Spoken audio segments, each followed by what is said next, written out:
guys, welcome back to my YouTube channel. In today's tutorial, I'll be showing you how I made this underbust ruffle hem top. Something cute, simple that you can just throw on when you're in the house and just want to feel comfortable, or you want to just run errands and don't want to put on something too stressful. It's cute, it's nice, I'm sure you would agree. So if this is something you're interested in, keep on watching. If you're a returning subscriber, I love you so much. Thank you for always engaging and riding with me. If you're new here, please hit on the subscribe button. Thank you for also joining in. Alright, without further ado, let's get started. First off, I'm going to be marking my shoulder measurements divided by 2 and then proceed to mark my bust length, under bust length, and my waist length. And then proceed to use my ruler to rule a line across the marked points.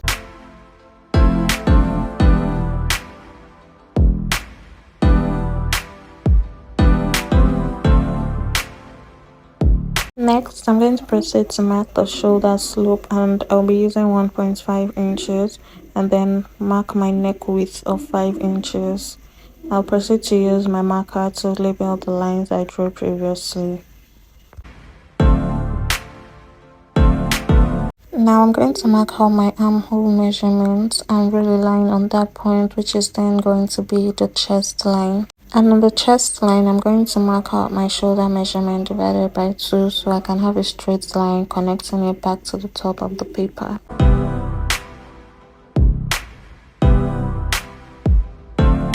I'm going to connect the shoulder slope to the neck width with a slanted line and draw a line from the neck width to the underbust.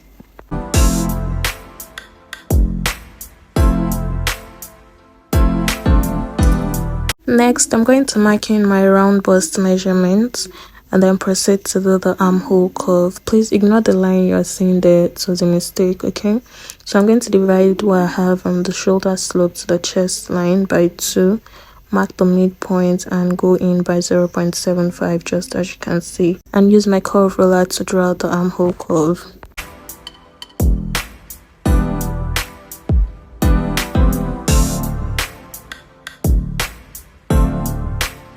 Next, I'm going to mark out my round waist measurement divided by 4 and I'll be adding 1 inch for that allowance, and then proceed to use my ruler to draw a line on the marked points.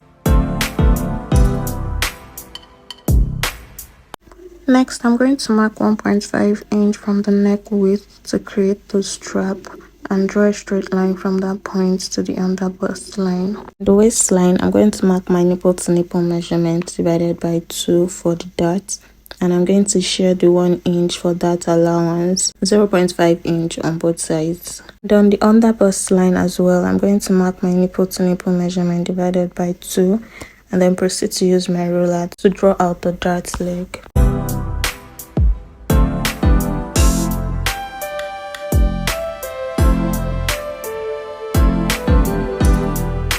I'm going to highlight the lines with my marker so it can be clear enough and then proceed to cut out.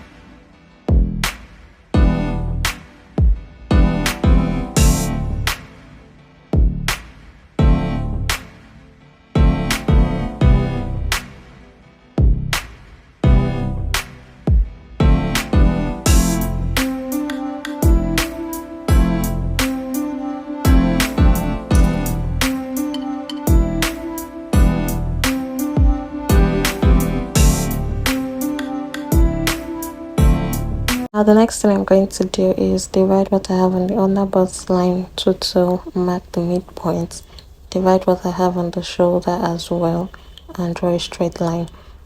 We're going to be doing this slash and spread method. Afterwards, I'm going to open this up, leaving about 1/4 of an inch at the top.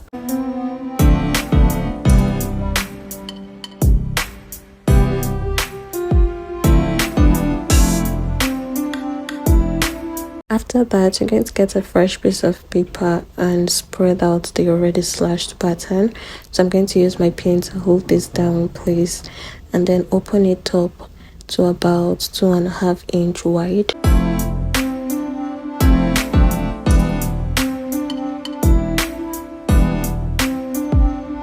After I've confirmed that I have the 2.5 inch width that I need in the middle, I'm going to secure that with my pin to stop it from moving, and then proceed to use my ruler and pen to fill up the space, and then I'm going to cut out following the shape that we have. So just watch the process.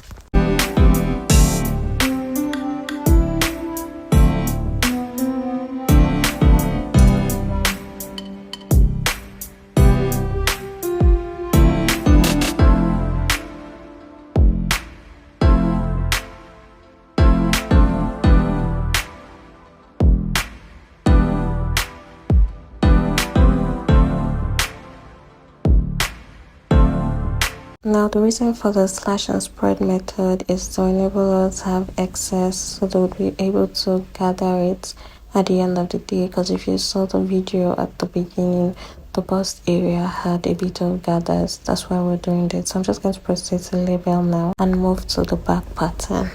Now for the back, I'm going to be doing the same thing I did in the front. There will just be a few changes. Now I'm going to proceed to mark my bust length and also the armhole measurement, the underbust and the waist length, and then proceed to use my ruler to draw a line across the marked points.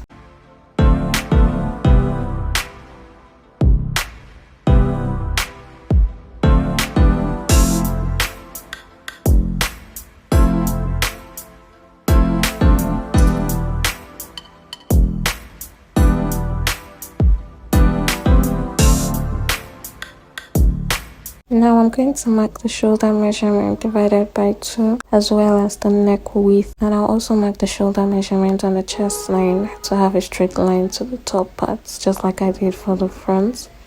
Afterwards, I'm going to be marking out my shoulder slope, and the shoulder slope for the back is 1 inch. Then I'll connect it to the neck width. So on the waistline, I went in by 1/2 inch and connected it to the underbust line, because I thought I was going to be using a zip, but in the course of the video you would say that I eventually used buttons, but I still went in by 1/2 inch to avoid zip bulge, and it gave the waist a more cinching effect. So you can do that or not. I'm going to mark my round waist measurement divided by 4, starting from the line I just drew, and I'll be adding 1 inch dart allowance, and also mark my round bust measurement divided by 4. Now I'm going to use my ruler to draw a line from the neck width to the under bust, and also draw a line on the marked round body measurement.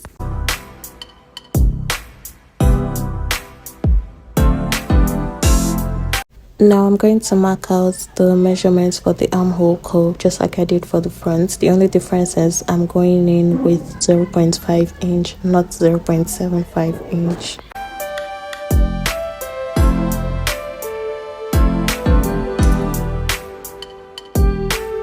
Now I'm going to mark 1.5 inch from the neck width for the strap and draw a line from that point to the under bust line. Now I'm going to proceed to mark and draw the dart leg just like I did for the front pattern.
So here are the patterns cut out on fabric, and I added 1/2 inch seam allowance all round.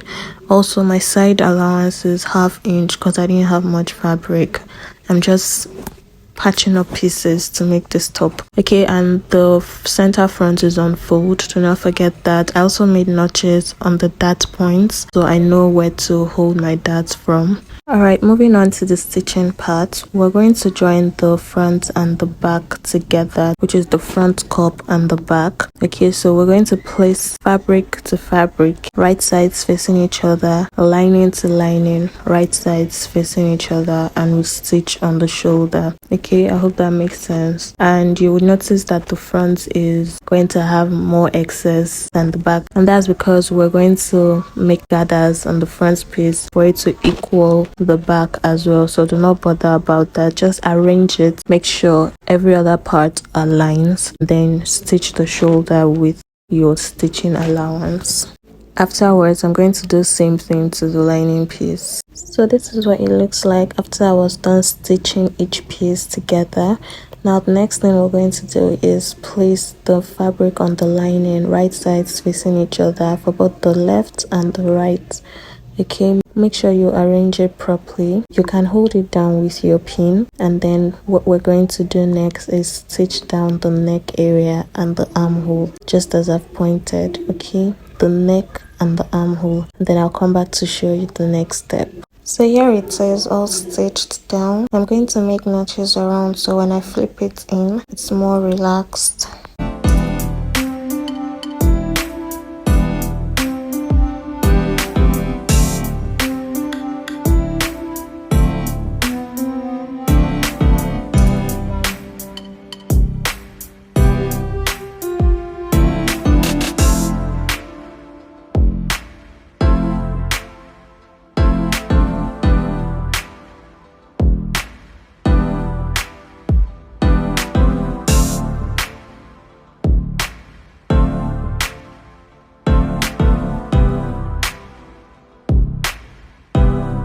So this is it all ironed. Now the next thing to do is close up the sides, which is at the armhole region, just as I've pointed. Now we're going to take both sides, which is the front and the back, just the way you see me do, right sides facing each other. Make sure the line aligns, okay? And then I'm going to use my pin to hold it down all the way. Now on my machine, I'm going to stitch this down with 1/2 inch. Okay, and flip it to the right side.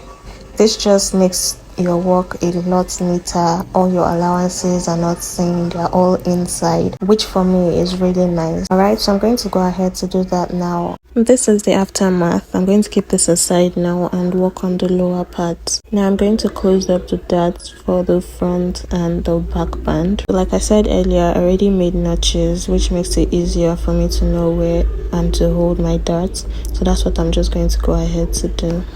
This is it, dart stitched and ironed. Now I'm going to keep this aside and work on the front scope. So now I'm going to take this to my machine and make a loose stitch on the down part, just as I've pointed. Remember, we need to make gathers for this to fit and give us our exact bust measurement. So that's what I'm going to do now. As you can see, I have done one part of the cup, so I'm just going to do the second one for you to see. For this, all you just have to do is take one of the threads. I'm using one under, okay, and I'm just pulling.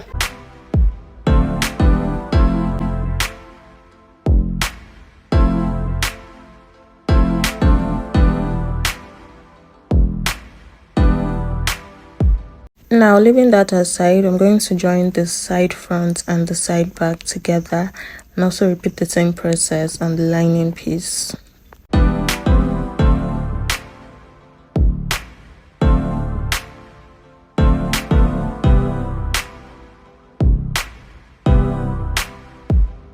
This is it, and I'm going to leave this aside now to work on the ruffle hem. Remember, I said earlier that I did not have enough material, so I was just going to be cutting pieces to make this top, hence why there are a lot of pieces here that you can see. So I'll be joining them to make the ruffle. And for the length, I measured what I had around the hem of the band that I just joined. And if you have enough material, you could just double that by 2, so you'll have enough, so your ruffles can be full. Don't know if that makes sense. So that's what I'm going to do. I'm going to join all these pieces together, fold the down parts, which is going to be the hem, and then the part I'll be attaching to the Ankara fabric, I'm going to make a loose stitch on it so we can make gathers as well. So here it is. I'm going to pull now until I have the required length that I want.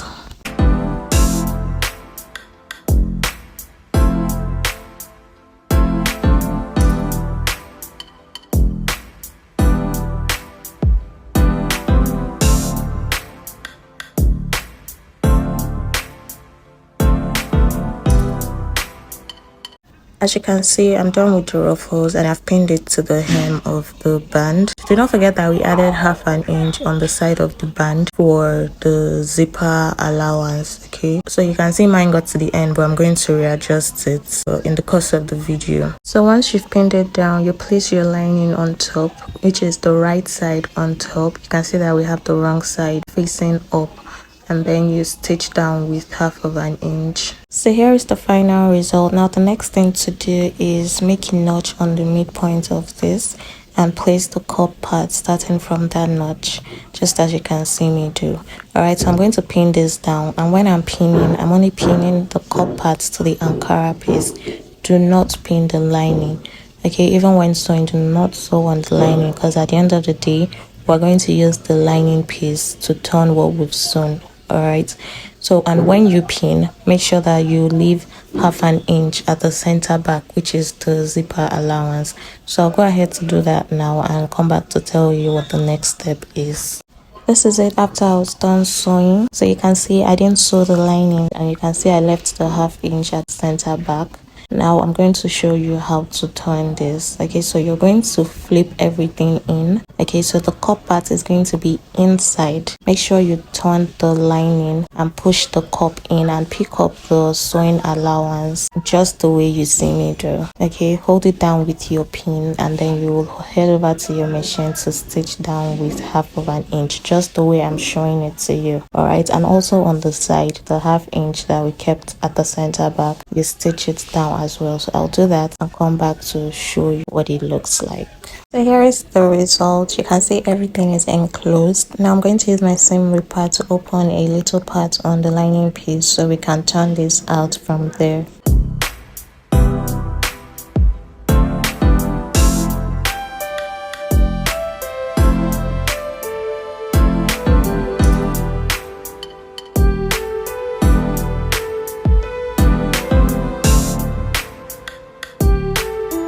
So this is the final result. I'm going to do an invisible stitch on the lining part that I loosed in order to turn this out, and for the back I'll be attaching buttons to it. So I'm going to just quickly do that and you get to see the final result. This note, we've come to the end of today's tutorial. Thank you guys for watching. Thank you for engaging with me. Thank you for writing with me. If you found this video helpful, please like, share, comment, and don't forget to subscribe. Until next time, bye.